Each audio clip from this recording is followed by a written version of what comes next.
యువత దేశానికి మూలస్తంభం వంటి వారని యావత్ ప్రపంచాన్ని తన మాటలతో ప్రభావితం చేసిన వివేకానందుని నేటి యువత స్ఫూర్తిగా తీసుకుని ఆయన అడుగుజాడల్లో నడవాలని రాజ్యసభ ఎంపీ సానా సతీష్ బాబు పేర్కొన్నారు. జిల్లా యువజన సర్వీసుల శాఖ సెట్రాజ్ ఆధ్వర్యంలో సోమవారం స్వామి వివేకానంద జయంతి జాతీయ యువజన దినోత్సవాన్ని ఘనంగా నిర్వహించారు. ఈ సందర్భంగా కాకినాడ వివేకానంద పార్క్ లో ఉన్న స్వామి వివేకానంద విగ్రహానికి రాజ్యసభ ఎంపీ సానా సతీష్ బాబు, ఎమ్మెల్సీలు కరి పద్మశ్రీ, పేరాబత్ల రాజశేఖరం, జిల్లా ఇన్ఛార్జ్ కలెక్టర్ అపూర్వ భరత్, కాకినాడ కమిషనర్ ఎన్వివి సత్యనారాయణ తదితరులు పూలమాలలతో అలంకరించారు. అనంతరం సెట్రాస్ సీఈఓ కాశీ విశ్వేశ్వరరావు అధ్యక్షతన జరిగిన సభను ఉద్దేశించి ఎంపీ సానా సతీష్ బాబు మాట్లాడుతూ భారతదేశ గొప్పతనాన్ని ప్రపంచానికి చాటి చెప్పిన మహోన్నత వ్యక్తి స్వామి వివేకానంద అని అన్నారు. యువత మంచి ఆశయంతో ముందుకు వెళ్లాలని తన బోధనల ద్వారా చాటి చెప్పారన్నారు. ప్రయత్నం చేయకపోతే ఎంతటి ఆశయమైన నీరు గారిపోతుందని ఆయన తెలిపారు. ఈ సందర్భంగా ఎమ్మెల్సీ పేరాబత్లం రాజశేఖరం మాట్లాడుతూ యువతను ఎంతగానో ప్రభావితం చేసిన వివేకానంద నైతిక విలువలతో కూడిన జీవితాన్ని జీవించారన్నారు. ఎమ్మెల్సీ కరి పద్మశ్రీ మాట్లాడుతూ స్వామి వివేకానంద తన జీవన శైలితో దేశ ప్రతిష్టతను విశ్వవ్యాప్తం చేసిన గొప్ప వ్యక్తి అని అన్నారు. రామకృష్ణ మిషన్ స్థాపించి యువతతో భక్తి సేవాభావాలను పెంపొందించారని ఆమె తెలిపారు. జాతీయ యువజన దినోత్సవాన్ని పురస్కరించుకుని నిర్వహించిన వివిధ పోటీల్లో గెలుపొందిన విద్యార్థులకు ప్రశంసాపత్రాలు, స్వామి వివేకానంద సూక్తులతో కూడిన పుస్తకాలను ఎంపీ, ఎమ్మెల్సీల చేతుల మీదుగా అందజేశారు. కార్యక్రమంలో కాకినాడ జిల్లా రామకృష్ణ సేవా సమితి అధ్యక్షులు గాంధీ, వి రామకృష్ణ, శివకుమార్, రామకృష్ణ సేవా సమితి సిబ్బంది, విద్యార్థులు, యువజన సర్వీసుల శాఖ సిబ్బంది తదితరులు పాల్గొన్నారు.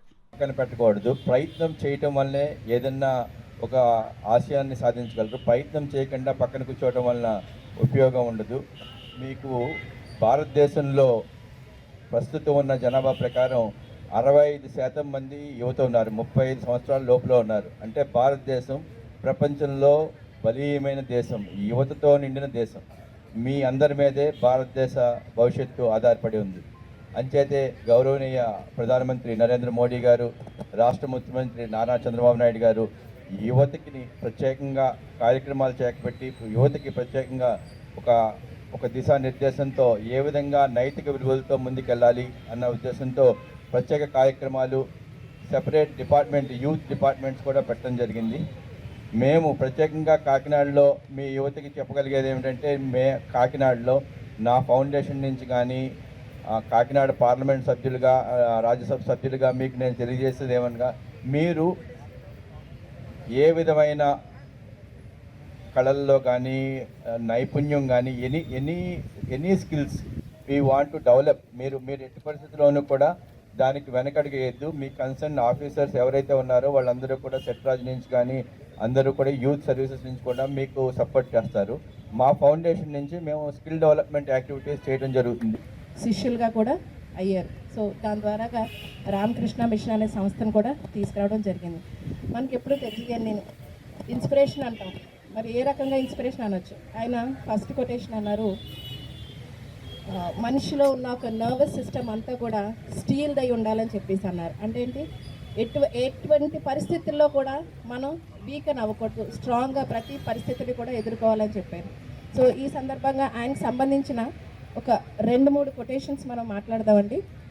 Arise awake and stop not till the goal is achieved అన్నారు. అంటే ఇక్కడ మనకి ఎప్పుడు కూడా గోల్ తీసుకున్నప్పుడు దానికోసం నిరంతరం పనిచేయాలన్నారు. అంటే వీక్ అవ్వకంటాన్ని పట్టుదల అన్నది సాధించేంత వరకు కూడా మనలో ఉండాలని చెప్పారు. సో ఇదైంది ఫేమస్ కొటేషన్. అలాగే you cannot believe in God until you believe in yourselves అన్నారు. అంటే మనలో ముందు మన సెల్ఫ్ కాన్ఫిడెన్స్ని నమ్మమన్నారు. సెల్ఫ్ కాన్ఫిడెన్స్ అనేది తీసుకొచ్చిన రోజు, మనకి మన మీద నమ్మకం వచ్చిన రోజే మనకి భగవంతుడు కూడా దర్శనం ఇస్తాడు. అంటే ఏంటి, ఆ విజయం రూపంలో దేవుడు మనకి దర్శనం ఇస్తాడన్నారు. అలాగే strength is life, weakness is death అన్నారు.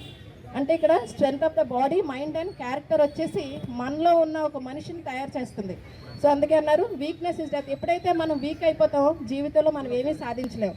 సో అందుకే ఏమన్నారంటే స్ట్రెంగ్త్ ఈజ్ లైఫ్ అన్నది చెప్పడం జరిగింది. సభ్యులు సానా సతీష్ గారికి, మరొక ముఖ్య అతిథి సోదరి ఎమ్మెల్సీ పద్మశ్రీ గారికి, commissioner Kakinada municipal corporation commissioner గారికి, సెట్రాజ్ సిఇఓ గారికి, ఇతర పెద్దలకు, ఇక్కడికి విచ్చేసిన ప్రముఖులకు, అలాగే పత్రికావిలకు నమస్కారం. స్టూడెంట్స్ అందరికీ నా ఆశీస్సులు తెలియజేసుకుంటూ, ఆయన చిన్న వయసులోనే 39 అంటే మన మధ్య మరి మన అందరిని వదిలి వెళ్ళటం జరిగింది. కానీ ఆయన మన మధ్య లేకపోయినా ఆయన చూపించిన దారి యువతకి చాలా స్ఫూర్తి. ముఖ్యంగా భారతదేశం బానిస సంఖ్యల్లో నలిగిపోతున్నప్పుడు ఆయన ఒక ప్రశ్న ఆ రోజుల్లో వేశారు. ఈ దేశానికి అసమర్థులు కావాలా, ఉక్కు నరాలు ఉక్కు సంకల్పం ఉన్న యువత కావాలని మరి ఆయన చెప్పడం జరిగింది. ఇప్పటికీ కూడా అది మరి ఈరోజు రాజకీయాల్లో అది ఒక ప్రశ్నగానే మిగిలిపోతుంది. ఆయన రాజకీయాల గురించి కూడా ఆ రోజు చెప్పడం జరిగింది. అధికారం అన్నది సేవగా ఉండాలి, సమాజానికి ఉపయోగపడేలా ఉండాలి, వ్యాపారంగా ఉండకూడదని ఆ రోజుల్లోనే చెప్పడం జరిగింది.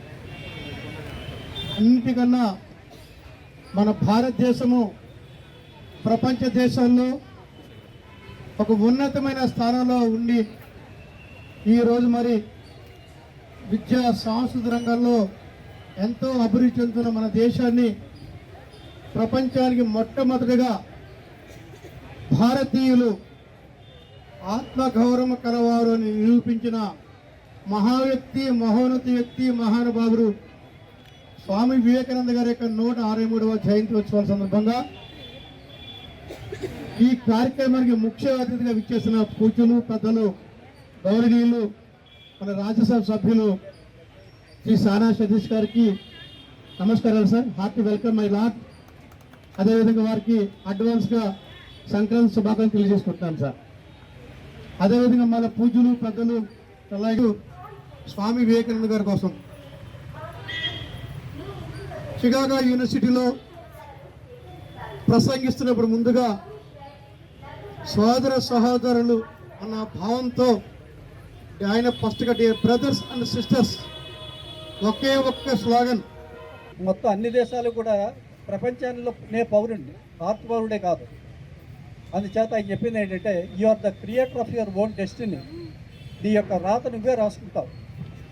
ఎప్పుడు కూడా మూఢ విశ్వాసాలు లేకుండా పట్టుదల ఉండాలి, దానికి సహనం ఉండాలి, దాన్ని సాధించాలనేటువంటి ఓర్మ ఉండాలి. తప్పగా మనం సాధిస్తాం. మూఢ విశ్వాసాలు మాత్రం ఎట్టి పరిస్థితుల్లోని వెళ్ళకూడదని ఆయన చెప్పడం జరిగింది.